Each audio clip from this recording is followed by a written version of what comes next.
Seorang pemuda berusia 30 tahun yang baik hatinya, dia dan istrinya menghadiri pesta pernikahan teman kerjanya. Dan seketika itu, ia bergelinang air matanya sambil tersenyum. Lalu sang suami memberitahu kepada istrinya bahwa ada gurunya yang selama ini banyak dia ceritakan. Dan di mana dia belum pernah bertemu lagi dengannya selama 20 tahun. Dan dia banyak menghabiskan waktu dengannya sampai dia tidak bisa melupakannya. Terutama pada masa ibtidaiyah. Masa mudanya sangatlah cepat. Hingga dia merasa rindu dengannya, lalu dia berkata padanya dengan rasa malu. "Apakah kamu mengingatku, wahai guruku?" Lalu sang guru pun menjawab, "Tidak, wahai anak muda." Lalu pemuda itu berkata padanya, "Bagaimana tidak? Aku adalah orang yang mengambil jam tangan temanku. Dan setelah temanku menangis, lalu engkau menyuruh kami semua berdiri hingga selesai pemeriksaan di dalam saku kami. Lalu aku yakin bahwa aku akan ketahuan dan terbongkar di depan teman-temanku serta para guru-guruku. Lalu aku bertekad untuk bersikeras menutupinya sampai kapanpun. Dan engkau menyuruhku untuk berdiri berbaris. Dan kita semua menghadap tembok. Dan engkau memeriksa kantong saku kami satu persatu. Ketika aku diperiksa, engkau temukan jam tangan dalam kantong celanaku. Hingga selesai pemeriksaan sampai murid yang terakhir. Dan setelah selesai, engkau meminta kami semua kembali ke tempat duduk. Lalu aku merasa takut, karena engkau akan membongkar keburukanku di depan semuanya. Lalu engkau ambil jam tangannya dan memberikannya kepada pemiliknya.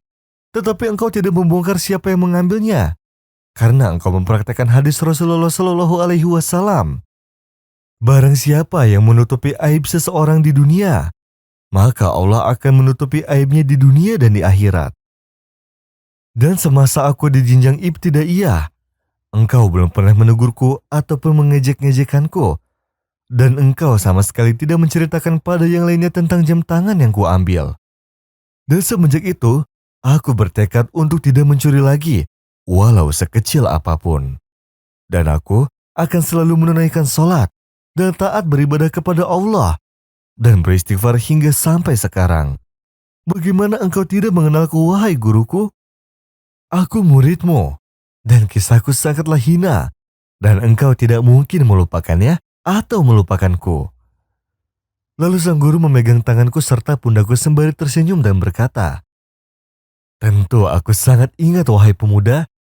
Ya betul, aku yang memeriksamu dan kamu sambil menundukkan kepala, agar perkara jam tangan curian itu tidak terbongkar di depan teman-temanmu. Dan yang engkau tidak tahu adalah aku juga menundukkan mataku, agar tidak terbongkar siapa yang mengambil jam tangan tersebut."